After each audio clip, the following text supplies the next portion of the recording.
su gobierno y parece que algunas cuestiones positivas empiezan a darse del dicho hacia el hecho de concretar prácticamente una reforma económica urgente que le permitiría cierto alivio en sus primeros meses de gestión. ¿Cómo ve usted, cómo analiza el comportamiento político?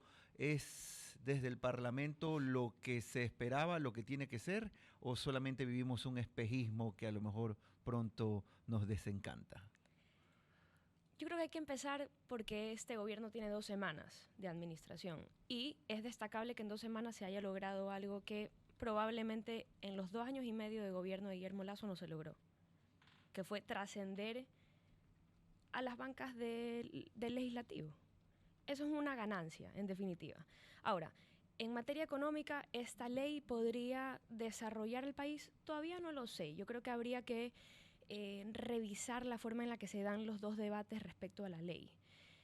Pero lo que sí está claro es que por lo menos se ha evidenciado que hay una voluntad desde la Asamblea Nacional para poder hacer política pública, que creo que ese fue el único eslabón que Guillermo Lasso no pudo cumplir. Y eso no significa que hay que comparar constantemente a los dos gobiernos.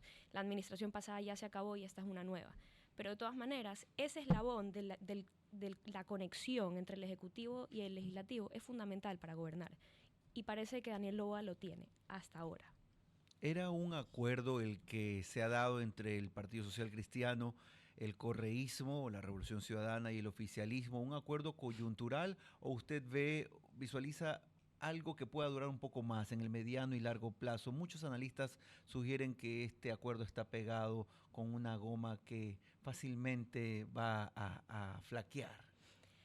Una pregunta interesantísima, sobre todo porque ayer estaba revisando una de las intervenciones del presidente y él mencionaba que no hay un acuerdo, en definitiva, político, Más allá de la selección de más allá de la autoridades. selección de autoridades en el legislativo, que eso es importante también entenderlo, porque fue una forma de negociar para conformar la Asamblea de una manera en la que la política pública se puede ir aprobando poco a poco. Ahora, yo no le veo nada de malo de entrada a que existan pactos. De hecho, la política se tiene que hacer por medio de pactos porque si no las negociaciones no funcionan, no avanzan.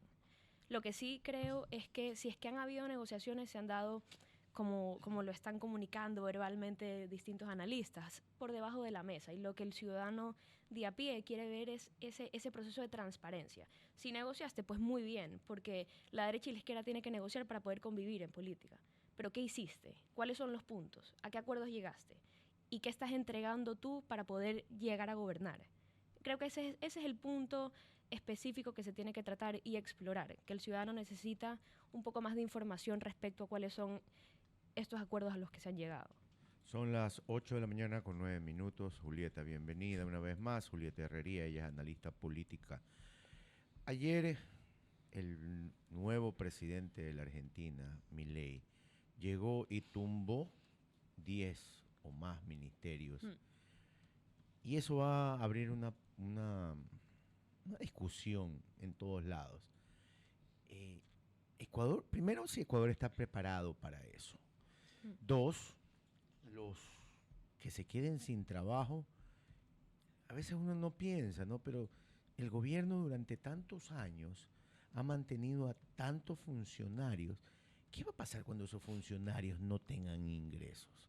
Si ya hoy día el conseguir trabajo es difícil, imagínense con esa cantidad que serían despedidos. Pero lo básico, ¿Ecuador está listo para analizar cierre de ministerios que en verdad no dicen mucho? No sé si está listo, pero creo que tiene que hacerlo. Ok. Dos cosas importantes. En el Ecuador hay más de 600.000 empleados públicos. Y número dos, el Estado no tiene la función de crear empleo. Es una condición sine qua non de el sector público como tal. El sector privado el que está dirigido o tiene ese mandato de generar riqueza y mover la economía. Pero ¿cómo si a cada rato le ponen más trabas para contratar empleados? O sea, De acuerdo, de lo acuerdo. lo que digo yo es, si esa gente sale del Estado, ¿a dónde van a ir?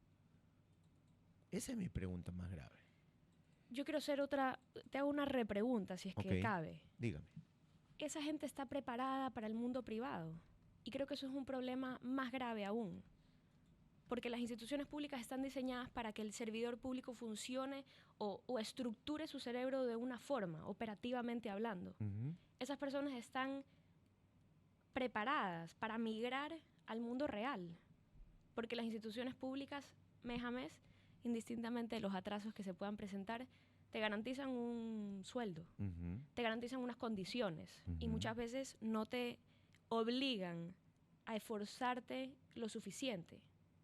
Entonces, estamos viviendo una ilusión quienes forman parte de las instituciones públicas del Estado ecuatoriano y nos hemos acostumbrado a que existan para nuestro beneficio, o ya es hora de, para contestar tu pregunta claramente, que el Estado ecuatoriano se reestructure y nos damos cuenta de que hay ministerios o secretarías o instituciones públicas en general que ya no son relevantes. ¿Y cuándo sería el momento que debería analizarlo este gobierno? Ahora. Al principio. Sobre todo porque en el Estado ecuatoriano hay una cosa importante que se tiene que conocer si es que no lo conocen. Es que los ministerios, las instituciones públicas que están adscritas a, especialmente la función ejecutiva, se pueden hacer o deshacer con un simple decreto. Es una voluntad política del presidente de la República, en definitiva. Entonces, en el momento que se considere innecesario y económicamente no viable una institución pública del Ejecutivo principalmente, el presidente lo puede eliminar. Guillermo Hidalgo hablaba de Javier Milei, a quien precisamente saludó este fin de semana el presidente Daniel Noboa, en lo que ha significado la posesión de este, digamos que, interesante personaje de la política sudamericana. Pero Milei ha dicho una frase que ha llamado mucho la atención y que se ha convertido incluso hasta en meme: no hay plata. Quizás no lo hemos escuchado tan vehementemente así a Daniel Noboa, pero entendemos que estamos viviendo una situación económica muy complicada.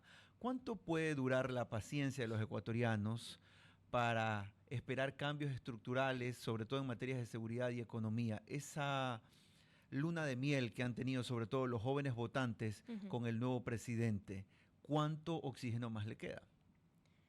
Una vez más, han pasado 2 semanas de este gobierno.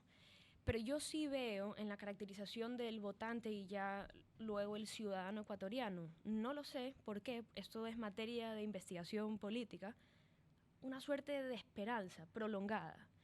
A lo mejor es un consuelo de tontos, si se quiere establecer de esa manera, pero de todas maneras sí me parece que hay una capacidad de resiliencia para empezar, porque los ecuatorianos buscamos las formas de sobrevivir y sostenernos ante la catástrofe o adversidad. Pero yo sí creo que va a haber un momento, sobre todo a los 100 días. Ahí creo que podría haber un medidor interesante. ¿Qué va a pasar a los 100 días? Porque es interesante también que el presidente Noboa no ha prometido política pública realizada y ejecutada en 100 días, porque me parece que se ha dado cuenta que hay que aterrizar la realidad política para poder llegar al votante. Entonces, en materia de seguridad, creo que esa va a ser la gran deuda que va a arrastrar el gobierno. Pero en materia económica, si es que finalmente se termina aprobando en la Asamblea esta ley, yo sí creo que podríamos reestructurar las instituciones, no solo públicas, pero también privadas del Ecuador. Y hablando de eso, vamos más allá. La vicepresidencia de la República. Hoy en día nos estamos dando cuenta de que por lo menos en el Ecuador sirve de nada, porque la vicepresidenta la mandaron a Israel, ya llegó, está en Tel Aviv, no sabe qué va a hacer allá, pero la reestructuración de ese punto, yo siempre le digo a mis amigos, ella va a tener 60 días de ser popular, va a ser la presidenta de este país cuando el señor Noboa, si es que se llega a lanzar, va a ser o no, ella va a ser la presidenta de este país. Pero más allá de eso, Julieta, ¿de qué sirve hoy en día la vicepresidencia? Porque recordemos que cuando Guillermo Lasso se iba de viaje, nunca le dejó encargada la presidencia del señor Borrero. No sé si le tenía miedo, no le tenía la confianza o qué mismo, pero nunca se la dejaba. ¿De qué sirve? De nada. De hecho, está establecido en la Constitución del Ecuador. La vicepresidencia no tiene ninguna otra función sino la que le establece o delega el presidente. Eso quiere decir que no tiene funciones por naturaleza. Cuando se concibió la vicepresidencia del Ecuador, no existían atribuciones para ese cargo. Es más, Otto Sonnenholder tuvo que dejar la vicepresidencia porque empezó a ser más popular que el presidente y empezaron los celos internos. Correcto. No creo que este sea el caso actual. No, esto fue antes. Sino más bien es una figura que finalmente terminó, no sé si la palabra adecuada sea estorbando, pero Incomodando. en definitiva no sirviendo a los propósitos de la presidencia de la República, y que es una facultad constitucional que tiene el presidente para decidir su destino. O sea, él ya casi elimina el puesto porque ya le sacó todo el personal De acuerdo. por decreto. Solamente falta el cargo. ¿Él lo puede hacer? Eso no lo sé. No puede destituir al vicepresidente. Pero formular para las próximas... Tiene que incurrir en una falta importante, tiene que... pasar por la asamblea. Tiene que dejar o abandonar su puesto, y de esa manera sí puede acabarse esa relación contractual que tiene con el Estado ecuatoriano, pero por otras circunstancias no. ¿Y cómo lo elimina? ¿Para el futuro? Tienes que hacer una reforma constitucional. Okay. Y ahí ya estamos en palabras mayores. A propósito de situaciones propias del ejercicio de la gobernabilidad, mucho se ha cuestionado, se ha criticado el hecho de que el presidente Noboa tomó algunos días de más, por decirlo menos, para la designación de autoridades, y que dichas autoridades que están a cargo de funciones clave a lo mejor no tienen los perfiles totalmente adecuados. ¿Cuál debería ser la forma de que esto funcione? Lo que se dice comúnmente de que a la falta de experiencia en la administración del Estado, que convengamos en esta mesa, y usted ha sido muy clara, es necesaria, la administración pública es muy compleja, se sume el hecho de colaboradores alrededor de estas figuras jóvenes, en su mayoría, que sí tengan la experiencia, o deberíamos simplemente dejar que ellos actúen a ver si se equivocan o aciertan. Esta pregunta a mí me resuena mucho, sobre todo porque yo soy joven y de hecho estoy involucrada en política, pero eso significaría que por defecto no podría criticar a la juventud de política porque estaría yéndome en contra incluso de mis propios principios.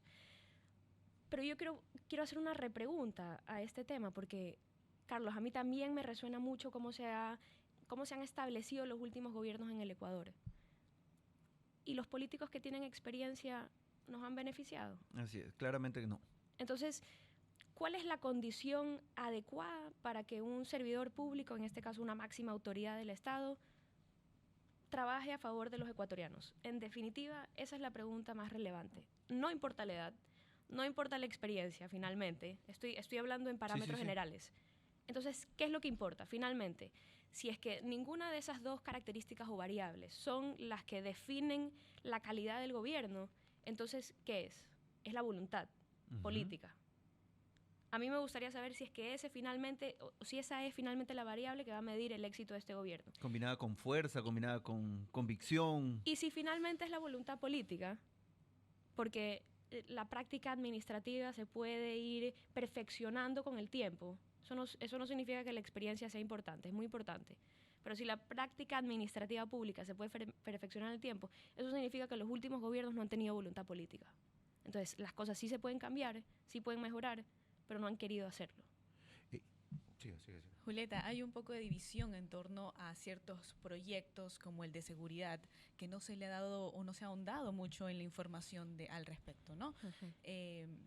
Y hay esta división porque hay personas que requieren más información sobre lo que implicaría el plan Fénix, por ejemplo, y hay otros que apoyan el que no se divulgue mucho este plan porque advertirías quizás a la persona o a los grupos que estarían involucrados. ¿Qué criterio te merece en torno a que no se diga del todo los planes en ciertos aspectos? Sí, hay que partir del hecho de que toda la información que se genera dentro de un ambiente público, eso quiere decir de administración pública, debería ser de libre consumo para el ciudadano. Pero en materia de seguridad sí hay unos asteriscos que son importantes.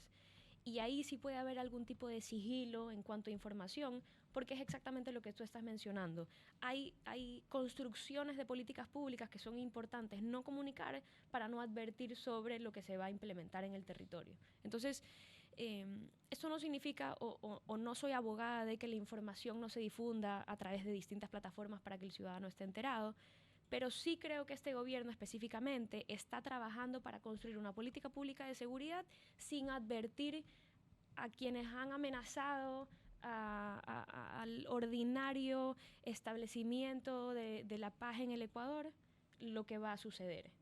Por supuesto, hemos tenido unas cuantas píldoras, estamos conociendo que parte de la política pública de seguridad de Bukele es de interés del presidente Noboa, pero no conocemos en materia lo que se va a desarrollar, y yo creo que ahí van a ser bastante cautos porque se han dado cuenta que la política de seguridad anterior fracasó, y probablemente fue porque pusieron en conocimiento de la ciudadanía y de estos agentes externos delictivos lo que iba a suceder.